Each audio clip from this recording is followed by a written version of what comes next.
Olá, primeiro ano, bem-vindos a mais uma videoaula de biologia. Lembrando que estamos finalizando o nosso módulo 4, Dinâmica de Comunidades. Nessa aula, pessoal, vamos abordar todos os aspectos da população.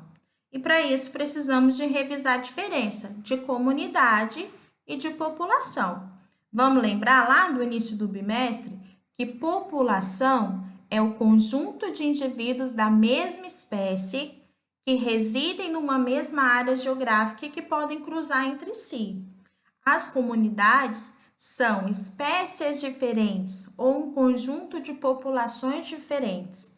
Como eu havia falado, nessa videoaula vamos aprender os aspectos relacionados aos indivíduos da mesma espécie, os aspectos populacionais. E um deles é a densidade populacional ou demográfica. Que dado é esse? É a quantidade de indivíduos que resistem numa área geográfica. E daí nós vamos ter uma relação de número de população absoluta. Essa população absoluta é o número total de indivíduos que vivem em um país. Por exemplo, no caso do Brasil, nós temos mais de 208 milhões de habitantes. Eu vou dividir esse número pelo total da área do país, que é mais de 8 milhões de quilômetros quadrados. Ao fazer essa conta, nós teremos uma densidade demográfica de 24,4 habitantes por quilômetro quadrado.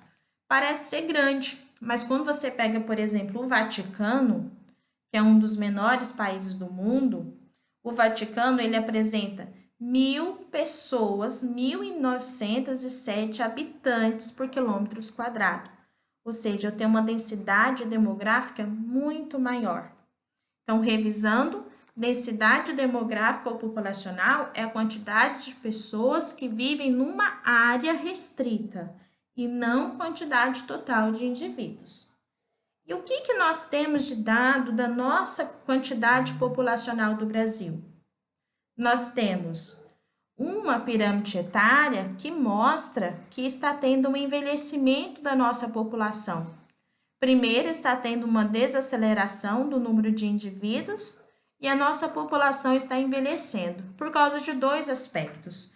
Primeiro aspecto da desaceleração é que a taxa de fecundidade das mulheres está diminuindo. O que é isso? É a quantidade de filhos que cada mulher vai ter ao longo da sua vida reprodutora, que no Brasil não passa de 1,5 nesses dados atuais.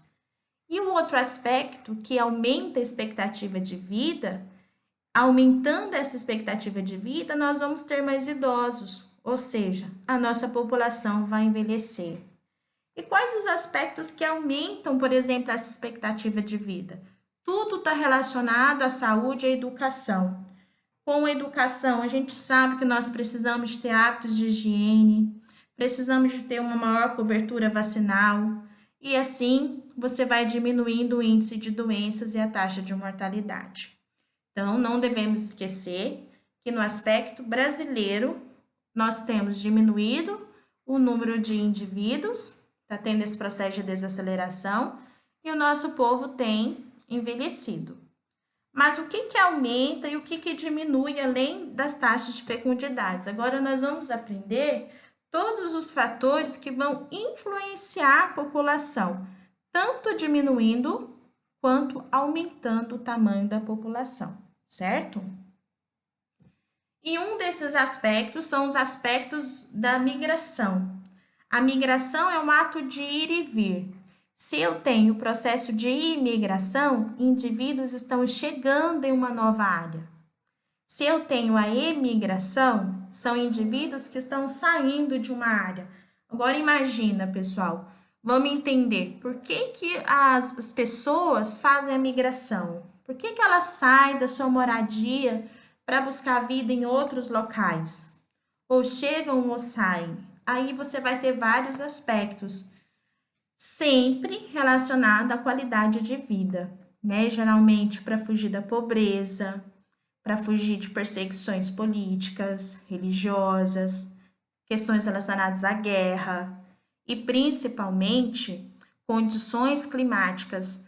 Nós vamos abordar depois os aspectos relacionados a impactos ambientais e vocês vão ver que as mudanças climáticas vão ser fatores importantes que vão agravar as migrações no mundo todo.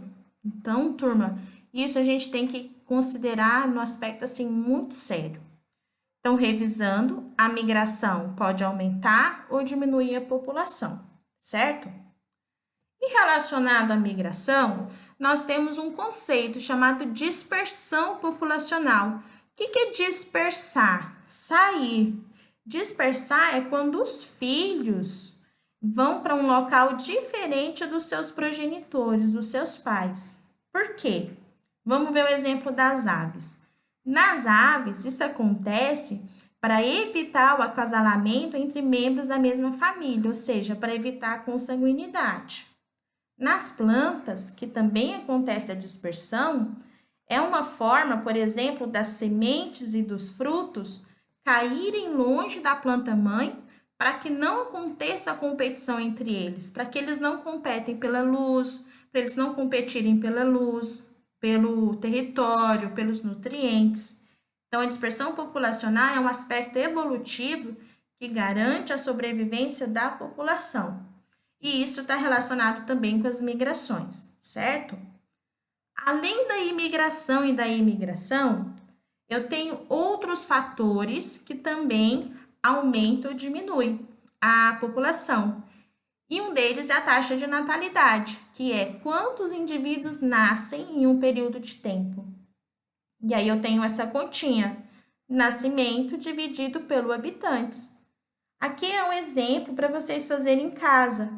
Nesse exercício eu tenho 150 nascidos para 20 mil pessoas.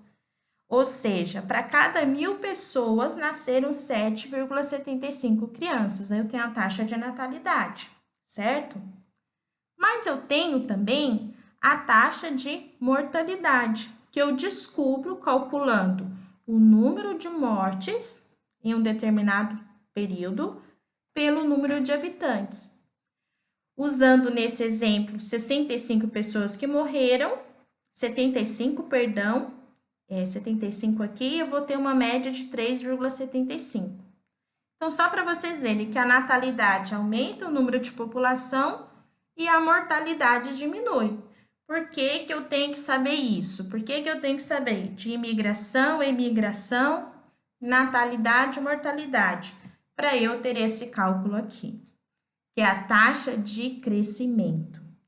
A taxa de crescimento populacional é a quantidade de nascimentos mais as imigrações, tudo que está chegando, entrando, aumentando, menos a taxa de morte e imigração. Nesse dado aqui, eu vou ter a taxa de crescimento para saber se está aumentando, se está diminuindo ou se a população está em equilíbrio.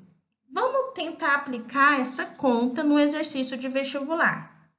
Lá na Universidade Federal da Bahia, ele dá um exemplo, que na Mata Atlântica, o número de anfíbios era uma média de 2.000 indivíduos. Aí ele te dá os dados. 900 nascimento, 230 mortalidade, 25 imigração e 50 imigração. E aí ele pergunta lá no final do exercício assim, ao final de um ano, o número de anfíbios nessa área vai ser de 2.645? Era falso e verdadeiro. O que você tem que fazer? Joga lá na nossa fórmula, que nós temos 900 que nascem e 25 que imigram, menos 230 que morrem, mais 50 que emigram. Portanto, eu tenho uma taxa de crescimento de 645.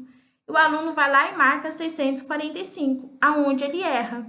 Só que eu tenho que considerar o número inicial de anfíbios que já existiam, que eram 2.000. Portanto, a taxa de crescimento populacional desses anfíbios foi de 2.645. É para isso que eu preciso usar essa fórmula, para descobrir a taxa de crescimento, certo? Vamos continuar.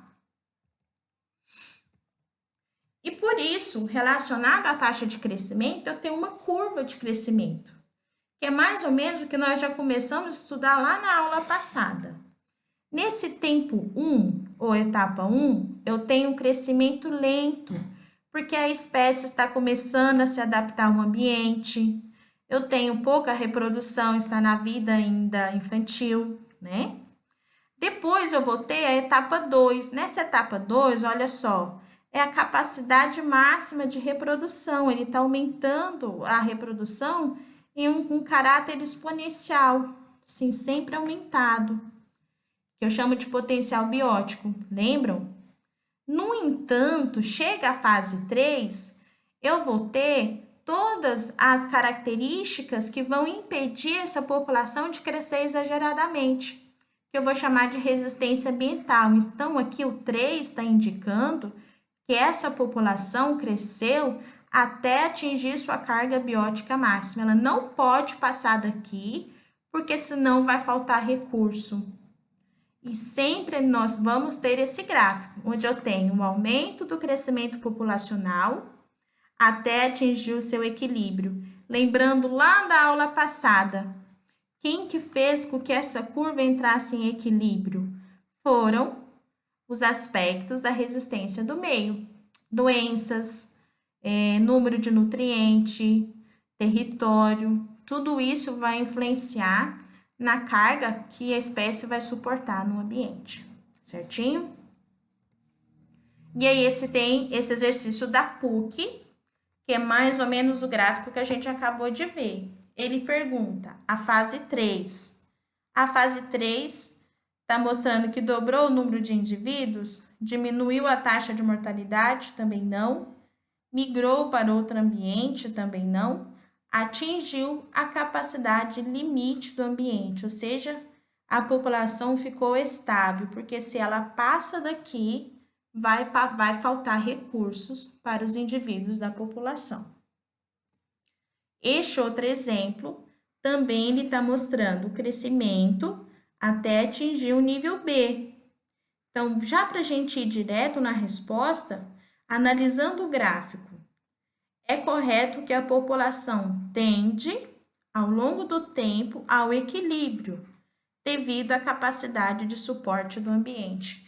Então, nunca, pessoal, a população pode crescer exageradamente, ela não pode ter esse pico para sempre, porque vai faltar recurso, certo? Então, sempre lembra desses aspectos que vão barrar esse crescimento populacional, certinho? E aqui eu tenho um outro dado, que é a curva de crescimento da presa e do predador. Um vai influenciar no outro diretamente. Por isso que eu falo que é um gráfico de flutuação populacional. Um vai influenciar no crescimento do outro. Então, eu vou começar com o exemplo aqui do rato, que é a presa. Quando a presa está alta, o predador está baixo. À medida que o número de predador aumenta, a presa cai. No entanto, o predador também cai. Ju, mas qual é a explicação?